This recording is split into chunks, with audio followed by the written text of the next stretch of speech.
Hello student, today I am taking a new topic that is prime factorisation.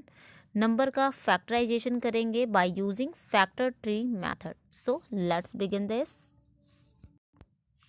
Students, as you all know कि मैं आपको tree method का use करके factorisation करना सिखाऊंगी। तो ये आपका एक नंबर है 16, जिसका आपको क्या करना है, जिसको आपको फैक्टराइज करना है। तो स्टूडेंट, फैक्टराइज करते कैसे हैं? आपको 16 को 2 नंबर्स में ब्रेक करना होगा। मीन्स जिस 2 नंबर से ये मिलकर बने होंगे। तो आप क्या करेंगे, यहाँ पे अगर मैं चाहूँ तो इसे लिख सकती हूँ 2 इंटू 8 लिख सकती हूँ ना, इसे 2 इंटू 8, क्योंकि 8 टू जा क्या आ जाएगा 16। अब आप नेक्स्ट इसे ब्रेक करेंगे। इसे क्या लिख सकते हैं, 2 इंटू 4 कर सकते हैं ना, क्योंकि 4 टू जा 8 मिल जाता है आपको। और अगर अब मैं क्या करना चाहती हूँ, इस नंबर को ब्रेक करना चाहती हूँ, तो इसे क्या लिख सकती हूँ, 2 इंटू 2। और अगर 2 को लिखना चाहिए तो लिखना चाहते हैं आप, तो क्या कर सकते हैं, 2 इंटू 1 मीन्स अब कोई मतलब नहीं है। अब 2 को और ब्रेक नहीं कर सकते हैं, ठीक है ना। तो आपको क्या करना है, नंबर्स को 1 बाय 1 ब्रेक करते जाना है। जैसे सबसे बड़ा आपका ग्रेटर नंबर कौन सा था, 16 था। आप 16 को 2 इंटू 8 लिख सकते हैं ना, क्योंकि 8 टू जा 16 होता है। अब 2 को तो और ब्रेक नहीं किया जा सकता, इसलिए मैंने इसे नहीं किया। अब मैं इस 8 को ब्रेक कर सकती हूँ ना। तो मैंने क्या किया, यहाँ पे 8 को ब्रेक किया 4 टू जा 8 में, कर सकते थे आराम से इसे। नेक्स्ट क्या किया, 4 को मैं अगेन ब्रेक कर सकती हूँ। अब देखिए क्यों मैं बार बार इसी पीछे वाले नंबर को कर रही थी, क्योंकि मैं इस 2 को और कहाँ ब्रेक करूँगी, ये सबसे छोटा नंबर हो गया ना। तो जो बड़ा नंबर था उसे ब्रेक कर रहे थे, छोटे नंबर को स्किप कर रहे थे। तो इस तरह से इन्हें ब्रेक करते हुए तब तक करना है जब तक हमें कोई ऐसा नंबर ना फाइंड हो जाए जो कि अब और ब्रेक ना हो। क्लियर हुआ स्टूडेंट? मैंने नेक्स्ट नंबर लिया है 52। इसे भी हम सेम प्रोसेस से ब्रेक करेंगे। तो इसे हम ब्रेक कर सकते हैं किससे, यहाँ पे 2 से। अगर मैं इसे 2 से डिवाइड करूँ तो आपको पता है कि यहाँ पर क्या आ जाएगा, 26। तो 52 दो पार्ट में ब्रेक हो गया, 2 और 26 से।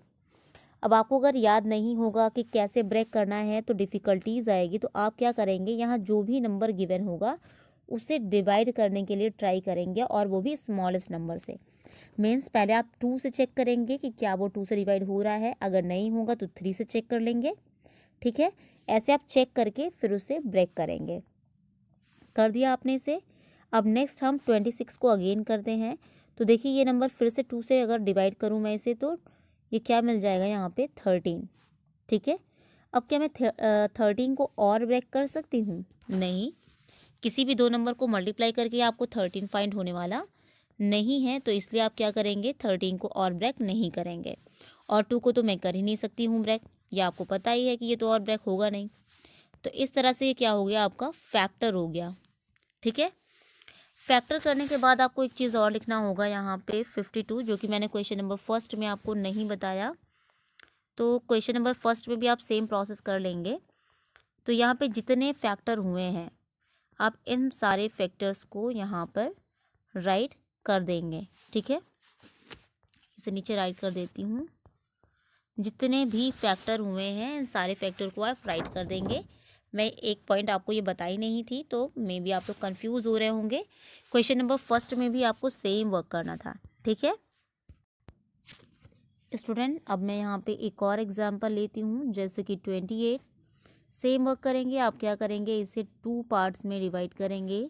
तो अगर मैं इसे 2 से डिवाइड करूँ तो मुझे यहाँ पे 14 मिल जाएगा। मैं अगेन अगर 14 को डिवाइड करूँ तो 2 इंटू 7 में कर सकती हूँ, और 7 अब और डिवाइड नहीं होगा। तो अगर इनके फैक्टर राइट करने हुए तो क्या क्या हो गए। तो कंफ्यूज मत होइएगा, पहले किसे लिखना है बाद में किसे लिखना है। आप किसी भी नंबर को पहले या बाद में लिख सकते हैं। नंबर को राइट करने के लिए कोई रूल नहीं है कि आपको किसे पहले लिखना है किसे बाद में लिखना है। तो हम लोग अक्सर ट्राई करते हैं कि छोटे नंबर को पहले लिखें और बड़े नंबर को बाद में। तो आप फैक्टर किसी भी तरह से लिख सकते हैं। यहाँ पर जितने भी नंबर होंगे उन सारे नंबर को आप यहाँ पर लिख सकते हैं किसी भी ऑर्डर में, किसी को भी पहले लिख सकते हैं और किसी को भी बाद में। तो ये इसका सॉल्यूशन हुआ। क्वेश्चन नंबर फर्स्ट में मैंने ये पॉइंट नहीं राइट किया था, तो आप उसे ज़रूर राइट कर लेंगे। ठीक है, चलिए कुछ और एग्जाम्पल देख लेते हैं इसके। स्टूडेंट, मैंने यहाँ पे नेक्स्ट नंबर ले लिया है 36। सेम वर्क करेंगे, इसे भी 2 पार्ट्स में ब्रेक करते हैं। तो देखिए 36 को हम लोग अगेन 2 से डिवाइड करेंगे। देन हमें यहाँ पे 18 हो गया, 2 पार्ट में ब्रेक किया। अगेन अब 18 को 2 पार्ट में ब्रेक करें तो यहाँ पे 9 मिल जाएगा, और 9 को ब्रेक करते हैं देन 3 और 3 मिल जाएगा। और अब इसे हम और ब्रेक नहीं कर सकते हैं, तो इसलिए अब हम लोग राइट कर देंगे, इनके फैक्टर्स राइट कर देंगे यहाँ पे। ठीक है, तो 36 के क्या क्या फैक्टर्स हो जाएंगे स्टूडेंट? 36 के फैक्टर हो गए 2 into 2 into 3 into 3 into 9 into 18। ये इतने सारे इसके क्या हो गए हैं? फैक्टर हो गए हैं। क्लियर हो गया सभी स्टूडेंट को? आपको स्टूडेंट सच एस इसे अपनी कॉपी में लिखना होगा, और बिल्कुल इसी तरह से जो रेस्ट क्वेश्चन रह गए होंगे आप उन्हें सेल्फ करेंगे। वैसे तो रेस्ट कोई क्वेश्चन नहीं रह गए, मैंने सारे सॉल्व करा दिए हैं। चलिए अब एक्सरसाइज देख लेते हैं। स्टूडेंट, मैं आपको एक्सरसाइज 5.7 सॉल्व करा रही थी, तो मैंने 5.7 में सारे प्रॉब्लम 1 बाय 1 सॉल्व करा दिए हैं। तो क्वेश्चन नंबर फर्स्ट के सारे प्रॉब्लम आप जिस तरह से मैंने समझाया है उसी तरह से आप अपनी कॉपी में सॉल्व करेंगे। क्लियर हुआ? और मैंने क्वेश्चन नंबर फर्स्ट में जो इसके फैक्टर नहीं राइट किए थे, तो वो आप फैक्टर सेल्फ राइट कर लेंगे। ठीक है ना? इसके क्वेश्चन नंबर फर्स्ट के सारे फैक्टर राइट करेंगे। सेकंड, थर्ड, फोर्थ जिस तरह से सॉल्व किया है मैंने, बिल्कुल उसी तरह से आप अपनी कॉपी में इसे राइट करेंगे।